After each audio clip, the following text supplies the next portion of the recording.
My name is Krista Deans, and I manage public relations for San Ramon Regional Medical Center. Welcome to our Lunch Chats, Keeping You Healthy series.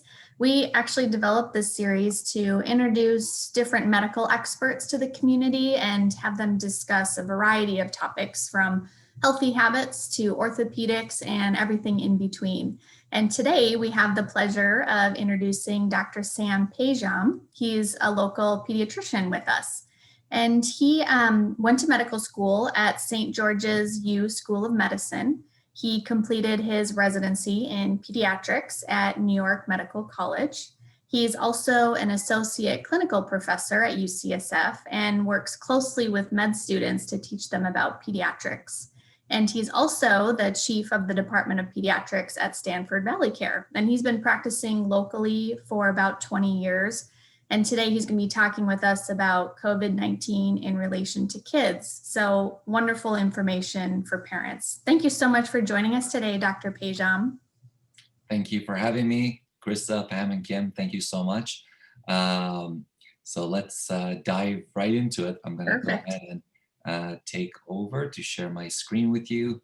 So today's talk is going to be about cutting through the noise on COVID-19 infection. I hope at the end of today's talk, you're going to have a very good set of information, and most of your questions hopefully are answered by the end of my presentation.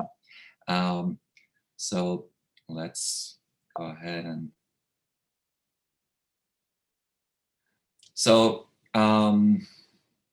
starting with what does exactly this virus came from. By now, you all know that this virus was first found in China, and it started causing some pneumonia. That's back in late December of 2019.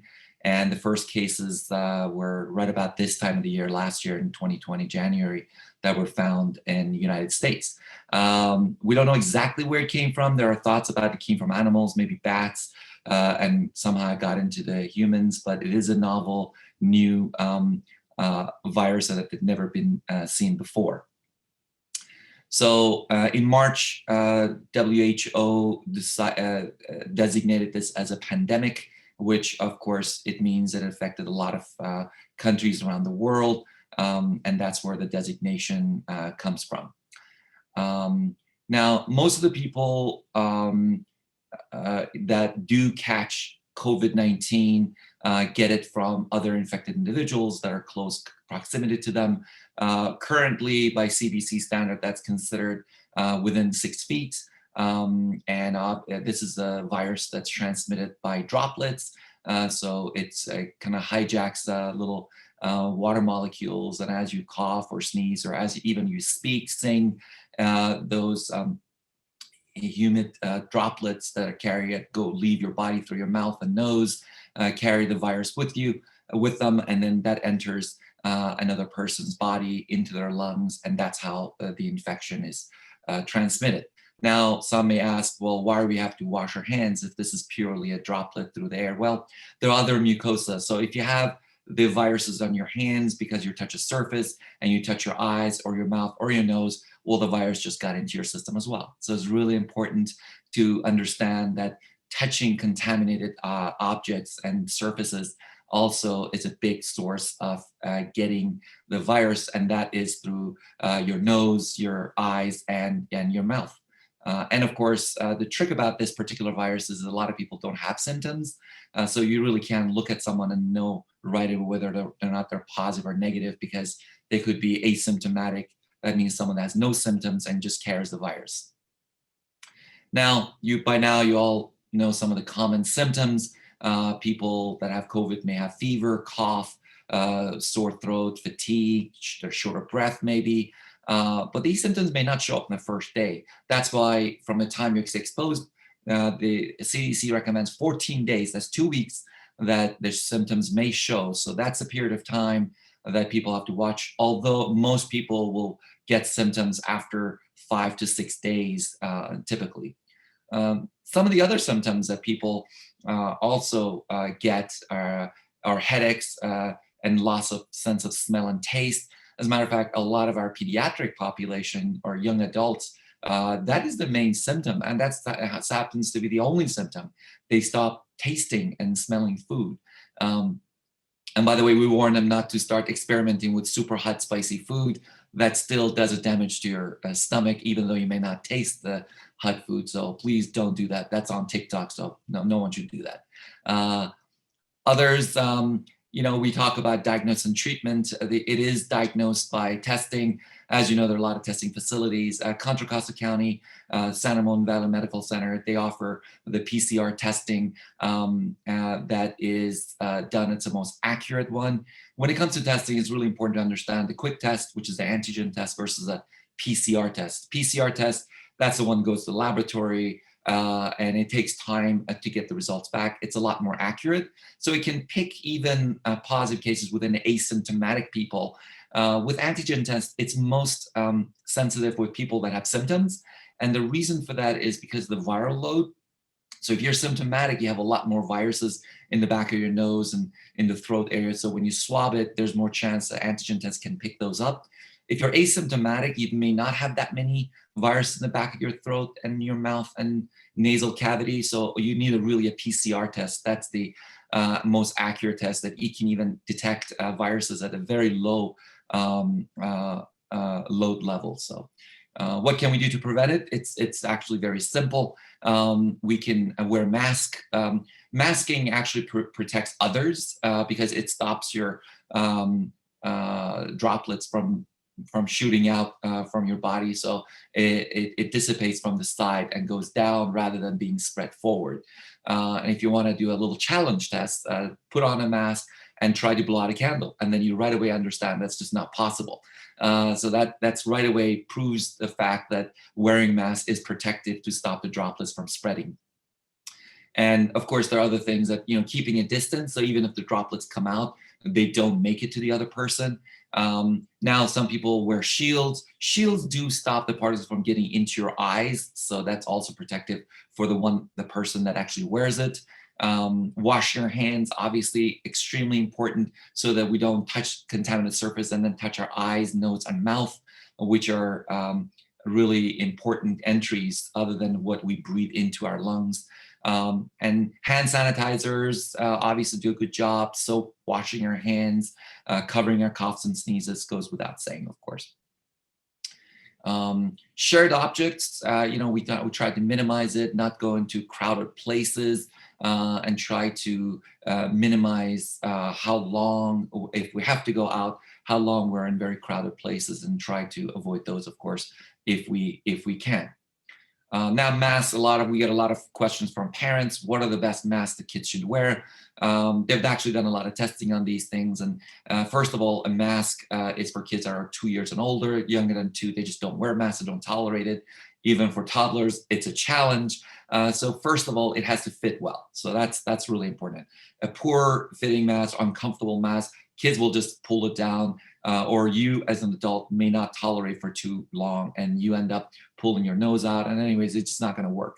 So it's got to be a good fitting mask. Usually they do have a little wiring inside of them that you can pinch and it forms tightly against your face. So that way, when you're breathing, all the steam doesn't keep coming up. If you're wearing glasses, for example, it doesn't steam up your glasses. So if you have a good fitting on top. The material, it's best to have a triple layer mask. These are, it's been shown to be most protective, not only not to spread it, but also reduce any viruses that may be coming your way as well. So those are the best masks to wear. A lot of them are washable and you can use that as well. We don't, by the way, recommend ones with valve in it because they actually will continue to spread the virus moving outwards. So non-valve masks are what's recommended. Again, avoid potential exposure with sick people, crowded places, and the like. And if you are obviously sick, don't go to work, don't go to school. And we also use testing as a way to find out who should be put in isolation and quarantine. So now, obviously, there's the vaccine that we can all use. We also recommend everyone to get their flu shots if you haven't gotten that already. Contra Costa County, they actually is one of the counties that's offering a lot of locations close to people's homes to get their vaccines done. So that's a blessing. Right now, it's 65 and older. For children and vaccine, we get these questions a lot. It'll be some time before kids are actually okay. First of all, it wasn't really studied for children less than 16, so they have to look into that and see if it actually is effective, it's the right dose for that, and if so, when to give it. So they're not going to be vaccinated anytime soon. Also, they happen to be our lowest risk factor group, and even though they do get it, they usually have mild cases. So about 26 million people in the United States have had COVID by now, and only 2.6 million have been children. So about 10% of total number of people in US that are positive in COVID testing have been in the children and the pediatric population group. So things to consider, especially as we want to get the schools reopened again. Now, a little bit more about vaccines. I guess that would be, we get some questions about the two types of vaccines. We're going to talk a little bit about a couple of slides down, but there are two available vaccines, more vaccines to come. And of course, if you are sick, please either get tested, talk to your doctor, stay home, try not to expose others if you're not feeling well. And if you're taking care of someone with COVID, they're sick, make sure you wear a mask, protect yourself as well, to minimize and try to have them not have too much of a close contact with the rest of the family members. Screening, so we got a lot of questions about what is isolation, what is quarantine, and what is the difference between the two. Isolation is somebody that actually has COVID, so they're actually known to be infected. They're obviously are separated, and that's a 10-day of isolation. Quarantine refers to people that were exposed to someone else that was COVID positive, but they're not maybe exhibiting symptoms. And that's where a little bit of confusion comes as far as how many days you hung out with a friend that was later on diagnosed with COVID, what now? So there's a few other way of looking at it, and that's causing a lot of confusion. First, CDC says 14 days continued observation. If you haven't had any symptoms within that period of time, you're clear and you can go back and you're out of quarantine. The other option to shorten that duration is a 7-day duration, but that requires testing. So if you want to be clear in 7 days, on the day 5 after exposure, you have a testing done. Hopefully in 24 to 48 hours, you get the results. That will be the 7th day. And if that is negative, then you can go ahead and resume regular normal activity. We do recommend wearing a mask and doing social isolation and distancing. And that way you have the chance to continue monitoring for those 14 days and don't increase risk of anyone else being exposed to it. So those are the recommendations. So now adults, kids, everyone's lives are turned upside down, and we are certainly hear a lot about that. And one of the ways that we have people cope is through exercise, doing safe social interactions with friends and family, maybe in the same bubble, keeping a mask on and keeping a social distance of 6 feet. And that way you can relieve some stress, socialize, but not increase your risk of getting infected. Now, a few nice little presentation for people to really understand what we're talking about. This is coronavirus. You can kind of see the arrow pointing. Well, why is it called corona? Corona means crown. And you can kind of see these markings that kind of look like a crown. And if you look, that's Aphrodite's and crown over. And that's where the name kind of came from. Little quick thing, busy slide, don't worry about it. You don't have to memorize anything here. It just shows how do you get infected. So this is the little coronavirus that enters your body. There's something called an ACE2 receptor. This is how it gets into your cell. And why this is important, this is where it gets into your lungs. So anywhere that there's an ACE2 receptor, the virus can enter those cells. These cells are lined up in your heart, in your lungs, and even your guts. So this is where your symptoms come from, but a lot in the lungs, and this is why they're mostly affected. So when the virus enters, it lets its genetic material out. It actually uses your cell to replicate itself, and a lot more copies come out of it. And this is the process. This is how viruses spread. They don't have their own way of replicating. They need the host cell to replicate. And that's how the vaccine comes in. So this is, again, the virus. This is how they made the vaccine. They took this crown that the coronavirus has, find out which genetic material make that part of the crown, and they basically took that genetic material into a shot. Once you receive it, your body only makes the crowns, and the crowns are seen by your immune system, and it makes the same antibodies. You don't get sick because it's just the crown, it's not the whole virus, but you're immune. And these viruses are extremely effective. 95% effectiveness is what it's been shown, and they're very safe, other than the usual little maybe injection site pain and maybe a little headache the second day after the second dose or something like that. But overall, very little mild symptoms, and they're very safe and effective. So how does the virus get you sick? Again, this is your windpipe, and this is anywhere along the way, including your eyes or your mucosa, get into your system. And again, remember, those ACE2 inhibitors are all over your lungs, and the virus just loves it and just goes and binds and gets to those cells and starts replicating itself and more and more. And this entire area, your windpipe, are lined with ACE2. And this is where we can find the coronavirus by testing your nose, your mouth, the back of the throat, the pharynx, and this is the best accurate. Most testing is done this way. Now, the 3 W's to reduce the COVID-19 spread includes, first W is obviously wear a mask. The second W is wash your hands. Remember, the hands are just so that we don't get into your eyes, mouth, and nose. And watch your distance. 6 feet is what's recommended. Most droplets are known to drop off. Unless you're really shouting or singing that you may want to increase that distance. Otherwise, 6 feet for most interactions. But every layer adds an extra protection.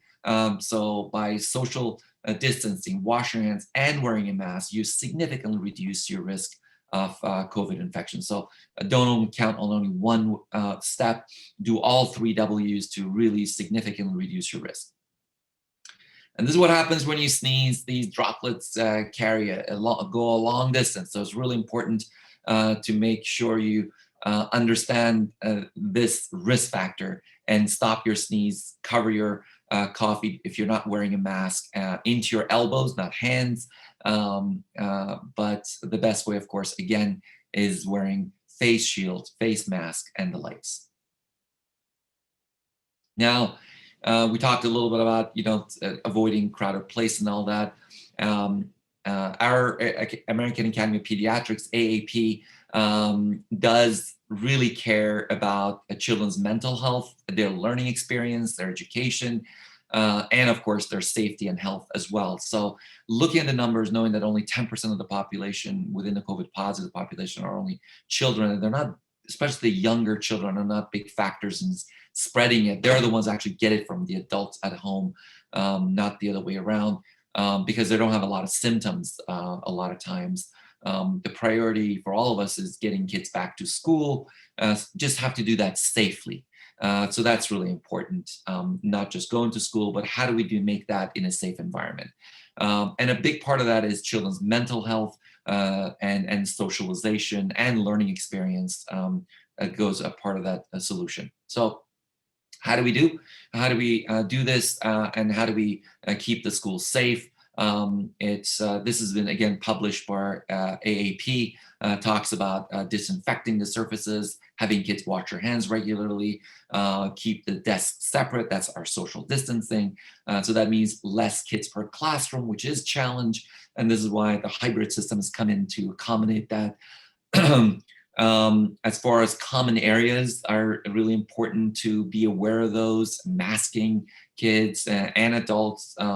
And you have to understand that if the numbers go up again, to be able to be flexible and go virtual in those cases. So it's not a one-step process, and it does take time and effort on the schools to be able to make this a safe environment when they're trying to plan for the reopening. Now, for the parents, it's really important to recognize some of the stress signs in your children. Now, obviously, kids are at different steps. There's a big difference between infants, toddlers, and young children versus older children and adults. So here I've separated the two signs. Let's talk about younger kids. You may see younger infants, start getting fussy, and they're too sleepy during the daytime. They have problems sleeping at night. Separation anxiety becomes a major issue. They have huge tantrums. You can tell that there is all the signs of stress. Maybe they're start wetting the bed again, and they get into a lot of conflicts. Older kids and children, adolescents, young adults, you may notice that their really mood has changed. They're sad. They may not want to be involved with some of the activities they love doing. They go back to their room. They don't want to get out. Their schoolwork may be affected. Their grades may start falling. They don't keep in touch even virtually with their friends. They may show signs of basically depression, reckless behavior, drugs and alcohol, and obviously we have had increased suicide in this population. And we would really want to make sure parents are aware of these signs and symptoms of stress in their children and seek help. Your first step would be someone like us, your pediatrician, to speak to mental health professionals. There's a lot of them that are doing now virtual visits. They reach out, they get in touch with you. You don't have to even leave your home. A lot of these counseling could be done safely and effectively online and by virtually. So it's really important to recognize these signs and symptoms and do something about it. And and I have here kind of 11 ways to get started with physical activity. Physical activity has been shown to really be one of the major ways we can reduce stress in children, and we really want to promote that as a way to combat some of the negative effect of social isolation and stress in children. But you can just force kids to do this. It's got to be something fun that they actually enjoy doing. That's really important. And you have to do something, obviously, it's developmentally appropriate for your child's age. There are some listed here. We talk about safe activities. These are activities that could be done outdoors. Maybe this is California, we still have a really good weather and it's not raining or snowing a lot of days, although I think the rain is coming. And we have a lot of good sunny days that kids can be outside, go ride a bicycle, go run, go, a bike ride, meet up in the park for a walk. That's anything outside. It's a lot less dangerous for spread of COVID. And we talk about, as long as social distance and wear a mask, you even make it that much safer for kids to be. If that's not an option, you have to do indoor activities. It's really important for kids to do an activity that raises their heart rate, and that's considered cardiovascular activity, but it's got to be fun, right? So we ask parents to be good role models for their children. So if you're active, kids will look at you and they stay active. And again, we talk about setting some limits on screen time. And that's another way to promote physical activity is to reduce our kids' screen time. They're already doing so much screen time because of the distant learning, and then add to that entertainment and a lot of home staying activity being online. It's increasing exponentially the amount of hours kids are spending on screen. So limiting that, getting the kids up, do physical activity, indoor, outdoor, would really help to kids reduce their stress level, improving their moods, helping their metabolism, and it's all been shown to help with their memory. Having kids get a good night rest and sleep at night also is extremely important. And again, kids that are showing signs of stress, their sleep may be affected. So getting them to get back to a good routine again, to get 9 hours of sleep, that helps with their short-term and long-term memory, growth and development. Their immune system stays strong. That is true for children and obviously true for adults. So that's also an important consideration. So I kind of wanted to go to over any questions that may remain about today's topic. If I don't know, Krista, if you have any other questions that I can answer, I'll be happy to do so. Yeah, you covered, I mean, this is all so extremely relevant, and of course it's going to remain relevant. And it's incredible that we've already been dealing with this for, almost a year. It feels like, the longest year ever, but also that it went by in a flash. So I know that this is an extremely important topic. And if we do have people that have questions, we encourage them to go to our website and go to our contact us page, and we'll make sure that Dr. Pejham is able to answer those, and we'll make sure that we'll connect you with him. So thank you so much for your time. This is invaluable information, so we really appreciate it. Thank you for having me, and thank you for everyone that was able to join us. Of course, and I would like to quickly mention that we do have another webinar coming up next Tuesday, February 2nd, with Dr. Aileen Murphy. And she's a general and bariatric surgeon, and she'll be discussing surgical weight loss options. So a little bit different topic.